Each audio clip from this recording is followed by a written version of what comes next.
Selamat siang para netizen dimanapun kita berada, salam inspirasi bagi kita semua. Ada kabar yang begitu mengejutkan. Jreng jreng. Internal Partai Golkar dinilai akan gaduh jika Jokowi dikasih posisi strategis. Wow, wow, wow, wow, wow. Nampaknya begitu kan ya, nampaknya benar dugaan-dugaan saya bahwa ya kalau Jokowi ditempatkan dengan posisi strategis, lantas bagaimana dengan kader-kader yang puluhan tahun sudah mengabdi di Partai Golkar? Apakah mau dibuang begitu saja? Maka yang jelas akan ada perlawanan-perlawanan. Wah, pecah kongsi nih bos, senggol dong. Makanya dengan adanya seperti ini tidak mungkinlah Partai Golkar tiba-tiba menerima Jokowi posisinya adalah posisi strategis. Mungkin di bawahnya begitu kan ya, tapi kasihan kader-kader yang puluhan tahun di situ begitu. Artinya apa? Artinya menjadi sekjen Partai Golkar saja membutuhkan bertahun-tahun ya. Datanglah seorang Jokowi misalnya tiba-tiba mau jadi sekjen. Setelah mau jadi sekjen, Bahlil diganti. Tapi pada kenyataannya saya melihat bahwa kekuatan dari Partai Golkar dan partai-partai lain tidak mungkin ya hanya ingin ingin mendapatkan pengaruh dari seorang Jokowi. Pasti di era hari ini ya 1 tahun kepemimpinan nanti Prabowo ya lunturlah elektabilitas dan popularitas dari seorang Jokowi, mulai dari pengaruhnya apapun begitu kan. Artinya apa? Artinya kalau Partai Golkar sekarang ini begitu kan ya menampung seorang Jokowi, maka 1 tahun lagi mereka tidak ada apa-apanya. Punya akses apa? Punya kekuasaan apa? Tidak ada di situ. Karena kita lihat saja bahwa yang terjadi selama ini begitu kan, Jokowi mau ke sana, mau ke sini begitu kan, tapi pada ujung-ujungnya mereka tidak ada. Ya, maka partai-partai itu hanya sensasi. Hanya sensasi kabarnya begitu kan. Kalau memang seorang Jokowi ingin masuk partai, kenapa kok tidak masuk di PSI saja begitu kan? Ini kalau PSI adalah partainya Jokowi, mengapa partai ini tidak lolos ke Senayan? Artinya apa? Jokowi tidak punya pengaruh apa-apa. Di PDIP dia hanya dompleng nama besar PDIP Perjuangan. Ini fakta dan realita yang tidak terbantahkan. Betul. Kenapa tidak masuk PSI aja begitu? Kalau mau ya masuk kepada partai, masuk partai. Tapi pada kenyataannya adalah ya kenapa posisi yang diincar Jokowi adalah posisi besar dalam artian bahwa partai-partai besar begitu kan. Saya kira ya PSI kalau punya pengaruh banyak, pendukung-pendukung banyak, pemuja-pemuja banyak begitu kan. Seharusnya kan di PSI gampang untuk memajukan PSI kalau pendukungnya banyak. Tapi dengan adanya masuk Partai Golkar misalnya begitu kan ya, saya kira pendukungnya sudah tidak ada. Apalagi ada kegaduhan begitu kan ya. Makanya diancam ini Bahlil. Bahlil, kalau Anda menerima Jokowi sebagai posisi strategis di Partai Golkar, Bahlil bisa saja ya dikudeta begitu kan. Bisa saja munaslup ulang.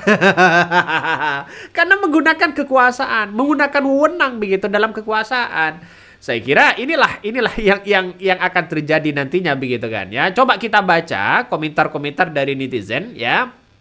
Ini banyak sekali pro dan kontra.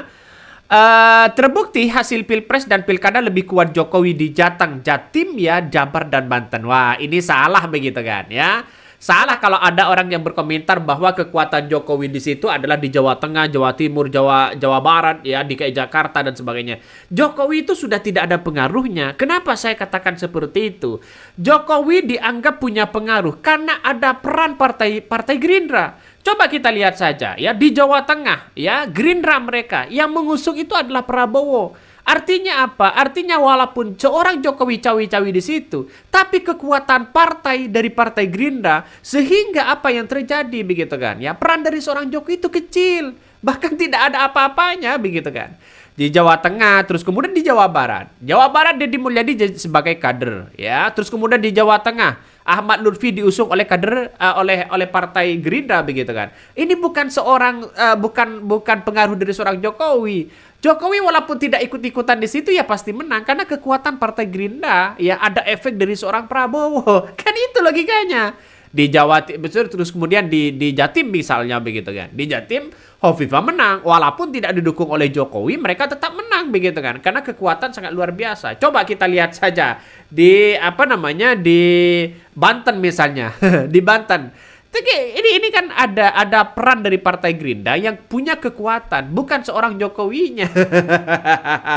Kan ngeri-ngeri sedap ini. Orang-orang kan melihat, wah ini pengaruh Jokowi, wah ini pengaruh Jokowi. Kalau memang pengaruh Jokowi, kenapa di Pilkada Jakarta kok keok? Kan itu logikanya. Jadi artinya apa? Artinya kalau seorang Jokowi punya pengaruh besar oleh pemuja-pemujanya sana sini, begitu kita akan buktikan aja 1 tahun lagi ini begitu kan? Ya, coba kita baca ini. Internal Partai Golkar dinilai akan gaduh jika Jokowi dikasih posisi strategis. Oh, pecah kongsi dong. Kalau seperti ini ya pecah kongsi di situ begitu kan ya? Coba kita baca ini. Jakarta, Presiden ke-7 Joko Widodo akan masuk Partai Golkar jika mendapat posisi strategis. Namun pemberian posisi strategis yang dinilai berpotensi membuat gaduh internal partai politik atau parpor berlogo pohon beringin itu. Bila Ketua Umum Partai Golkar Bahlil Lahadalia memberi posisi strategis ke Jokowi, ada peluang muncul ya riak-riak penolakan di internal Golkar. Sebagaimana elit Golkar tampaknya akan keberatan bila Jokowi tiba-tiba diberi posisi strategis. Kata pengamat komunikasi politik Universitas Isya Unggulan. Bahkan Jamaluddin menilai bahwa meskipun penolakan terhadap Jokowi di internal tidak dinyatakan secara terbuka, tetapi dapat mengganggu kondisivitas Golkar. Apalagi bisa mengganggu eksistensi ya Bahlil yang memimpin Golkar tersebut. Iya, kita lihat saja begitu kan. Pasti mungkin ya seorang joki pasti ya Bahlil kamu turun ya, kamu jadi menteri kan karena saya.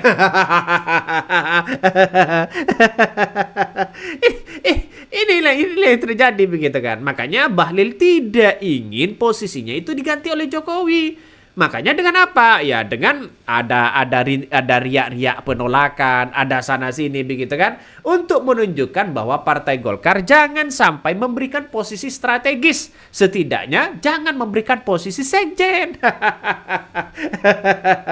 Jangan posisi yang lain begitu kan.